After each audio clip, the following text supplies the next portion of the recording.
the A Train Sports Talk Podcast. That's right, it is your favorite. And we are going to take you on a ride.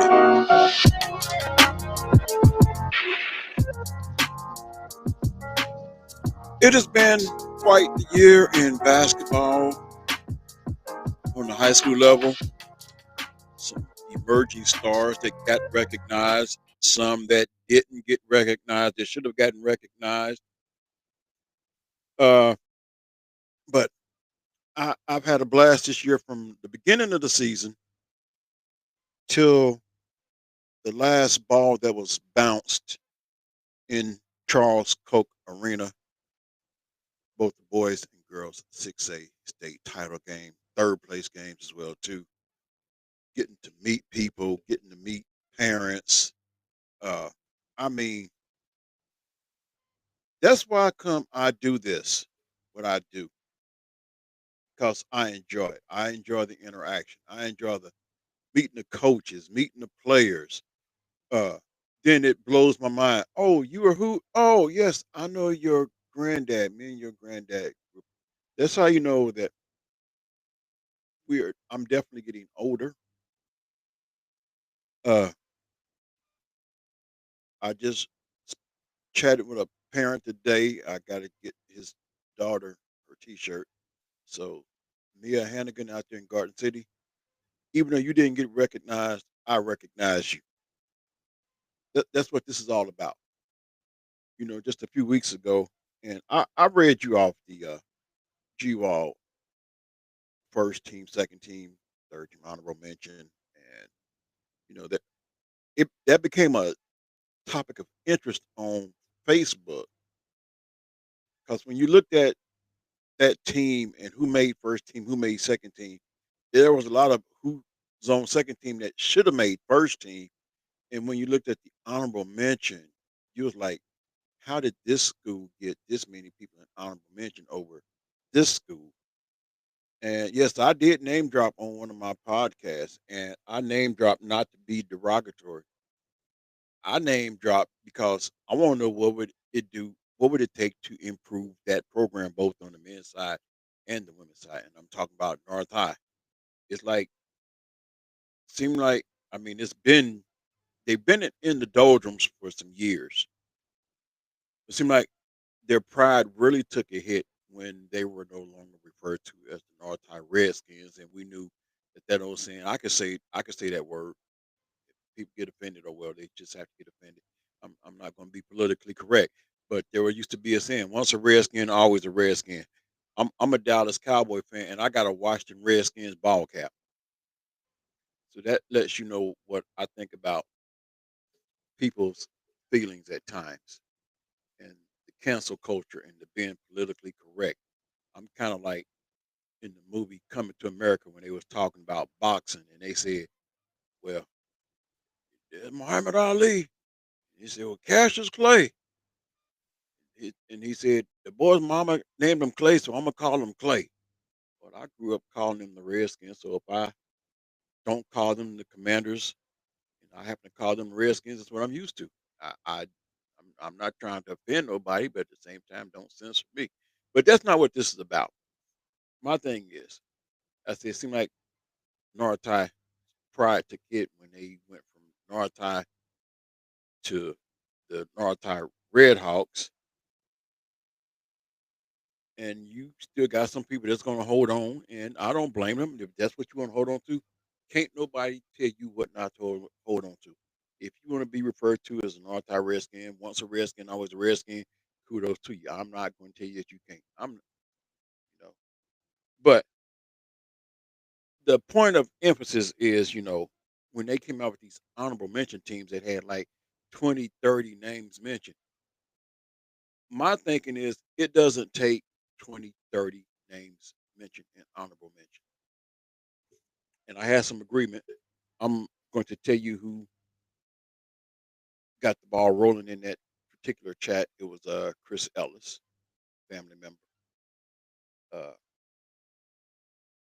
he was looking at the first and second team and how some of the and I get it Kamira Barber, Kennedy Jackson, how they land on second team. They could have easily been first team. And I'm pretty sure some of y'all would have saying, "Oh, that's too much Heights bias." But if they earned first team, they earned first team.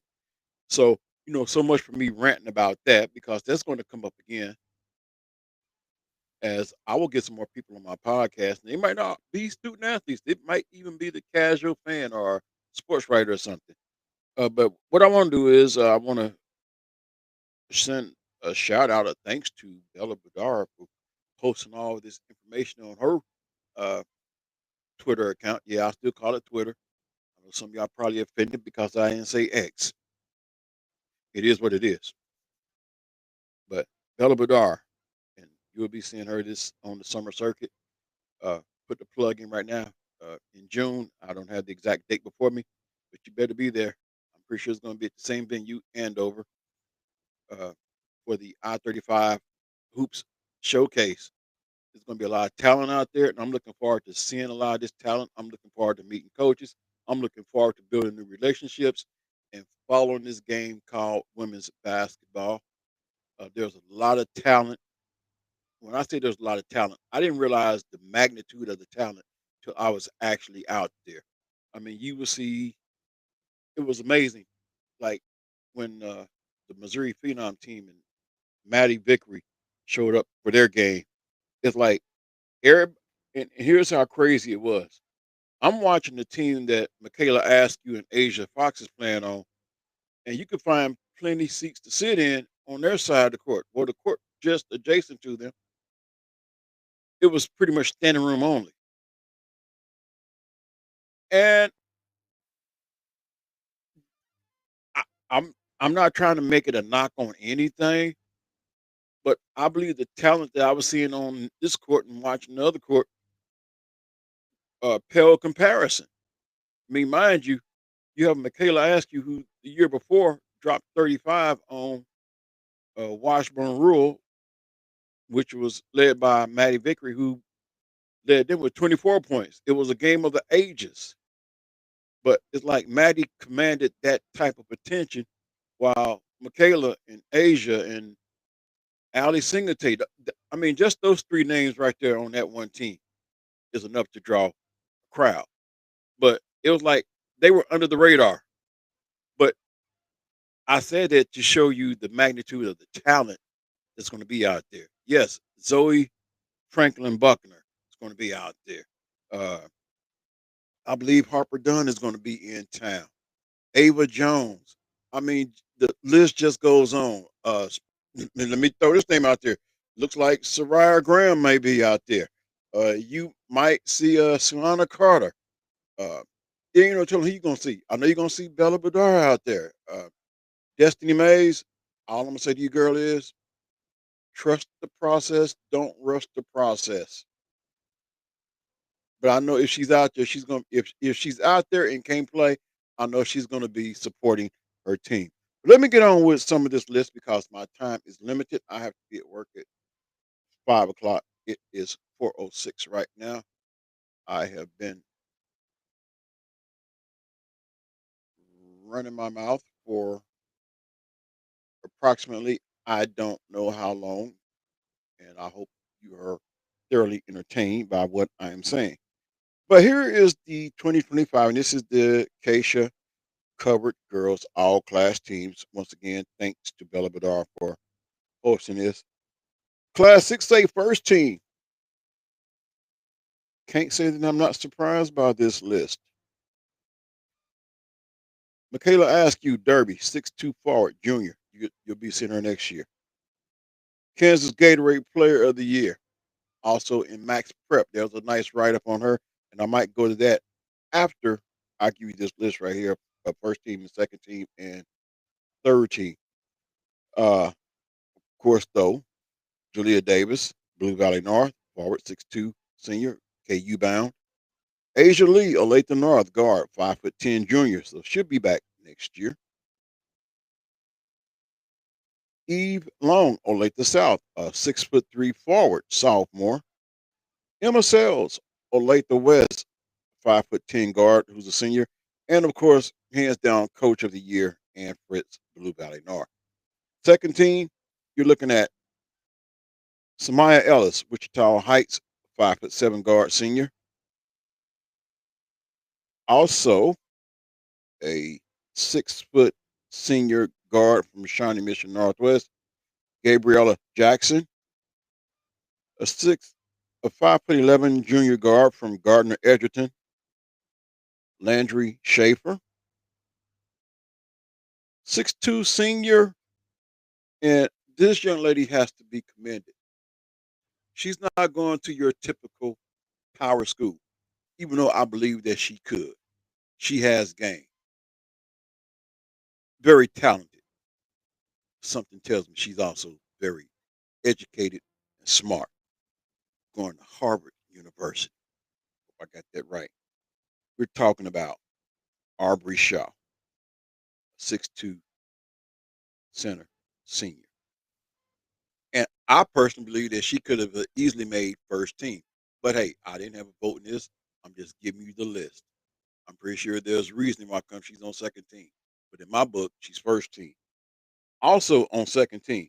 And I believe that if you put this second team against the first team, you would have a good competitive game between the two. Rounding out the second team, 6'1" forward, the all everything Swiss Army knife, Maddie Vickery. Third team looks like this: 6'2", a 6 foot junior guard out of Liberal, Shamari Lewis. 5'9" sophomore guard out of Mill Valley, Riley Marshall. 6 foot senior forward out of Blue Valley Northwest, Gabby McFall. A 6'2" sophomore out of Lawrence, Cami Newholtz. And a 5'8" sophomore guard out of Topeka would be Asher Rahaja Rayton from Topeka High. And I hope I pronounced that name right. Now, what I am going to do, I am going to go pull up this article from One Max Prep. If you notice, the heading says part one on here, and that's exactly what this is going to be, part one. Like I say, my time is limited. I should have did this hour ago, but now here I am putting something together. But I just want to give you a little bit of something. But this article here, if I can find it,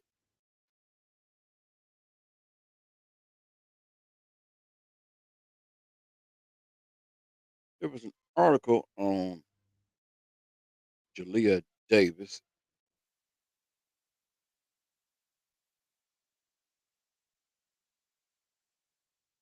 and I'm hoping I can find that article because it was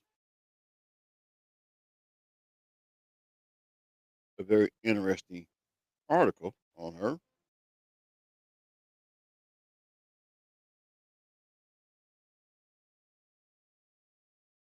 And look like I might not be able to pull that up.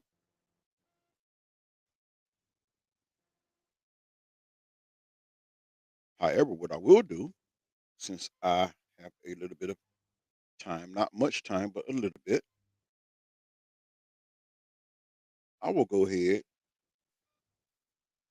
I will read you the some of the honor. Well, no, because these honorable mention lists tend to be a little bit drawn out. But I'm gonna go ahead and give you this one. This is six. This is all class pretty much. So you have Kat Ball, junior from Manhattan, Kamira Barber, senior, Wichita Heights, Mahogany Butler, senior, Wichita South, Suhana Carter, freshman, Derby. I am very high on that young lady. I mean, she plays defense, and I'm pretty sure once this is out and the podcast is out there for you, if I was able to get Jalea Davis on my podcast and ask her who were some of the people that gave her fits on the defensive end. I am pretty sure she would have a list that she could name off, but I believe one that would stand out, and I was there to witness it. And she would probably say, surprisingly, she's a freshman, Sienna Carter. In watching that game, even though it ended up being one sided, and a lot of that was due to, you could say, good defense on Blue Valley North part, but also a lot of missed shots by Derby. And then it's at that point where you try to find things that, okay, what is it that I can take away from this game that's a positive? A freshman playing on the grandest stage of high school of them all, largest classification in Kansas, 6A. And she's unfazed by the moment that you're looking at a Power Five commit in Jalea Davis, who's going to KU, Kansas Gatorade Player of the Year, mentioned in Max Prep. Max Prep did their 50 players from each state, best players from each state. Jalea Davis was mentioned in that. Had a nice article on her that I'm able to pull up. All these titles and accolades, but yet Sienna Carter wasn't phased one bit. As a matter of fact, there was a little, if you want to call it, a little dust up on the court toward the end of the game that ended up being a technical on Jalea Davis. But even after that, they still displayed sportsmanship. And I believe that was Jalea's way of saying, you got game. In other words, that was game recognizing game. So, yes, I'm as if I'm related to her, and I know I'm not.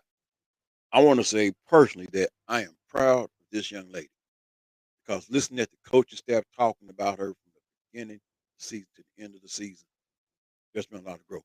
And Derby is one of those teams. If a freshman can play, a freshman can play. And I hope that there's another Derby freshman on this honorable mention list because if it's not, I'm going to put it on there. But let's go ahead. Haley Carroll, freshman, Topeka High. Corrine Cole, senior, Olathe East. Anaya Davis, junior, Wichita East. Hialeah Davis, senior, Wichita East. Asia Fox, sophomore, Derby. There's another in your face defensive player. I don't know how many steals a game she came up with, but she is a ball thief. No point guard coming up the court against her is safe. None whatsoever. Looking forward to seeing her on the summer circuit at the I-35 showcase. Delia Gregory, senior, Blue Valley North. Kate Hink, senior, Washburn Rural. Jalen Hunt, senior, Wyandotte. Kennedy Jackson, senior, Wichita Heights. Micah Kirkwood, senior, Shawnee Mission South. Avery London, senior, Mill Valley. Delaney Larson, junior, Manhattan. Kamara Marshall, junior, Topeka High. Caitlin Nadeau, freshman, Olathe Northwest. KJ Pinchon, junior, Garden City. I had a chance to see her play as well too. She's definitely deserving of this honorable mention. Like I said, I'm gonna keep reading. If there's the name on here I don't see, I'm gonna put it on here. Kylena Potts, sophomore, Shawnee Mission South. Macy Price, junior, Olathe South. Kylie Ryan, junior, Liberal. Olivia Robin, senior, Olathe South. Devin Splitoff, junior, Blue Valley. Paige Stanfield, junior, Shawnee Mission East. Alana Webb, senior, Wichita Southeast. And just for the record, I'm going to put on here, because this was the 6A list. This was the 6A list. I'm gonna do 5A and beyond tomorrow, as much time will allow if I get up on time. I'm gonna put a name on here, also from Garden City. I believe she's 5'6", 5'5". She's a point guard, shooting guard, combo guard. I had her on my podcast. She averaged 10 points a game as a freshman from Garden City. Her name is Maya Hannigan. You're on my honorable mention list.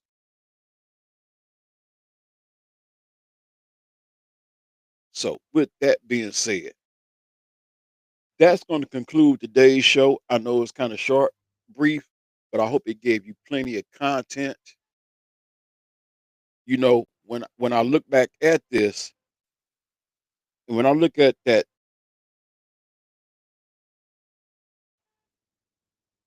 first team, second team, I don't know too many on the third team, so I can't say what the competition will be like. But when you look at that first team and that second team, once again, I'm pretty sure some of those ones on second team could easily be on first team. But I believe that if you squared them up against each other and played against each other, and then you could use the third team players to fill out the rosters for both the first and second team as reserves, I believe it would make for a very interesting ball game. Something that I wouldn't mind seeing. But as I say, my time is getting away from me. I need to get ready to get out of here. So I hope that you have enjoyed today's podcast as much as I've enjoyed bringing it to you. It's always a pleasure to bring you some hoops related news because when the season is, the season is officially over around here. It's that time of year where you just have to come up with content, whether it be locally or whether it be on the national scene. But I will bring you something. I will still reach out and bring you interviews. I will be on the summer circuit when it comes to Andover with the I-35 showcase. I will give you more information as far as the date is concerned. That's always an event to be at.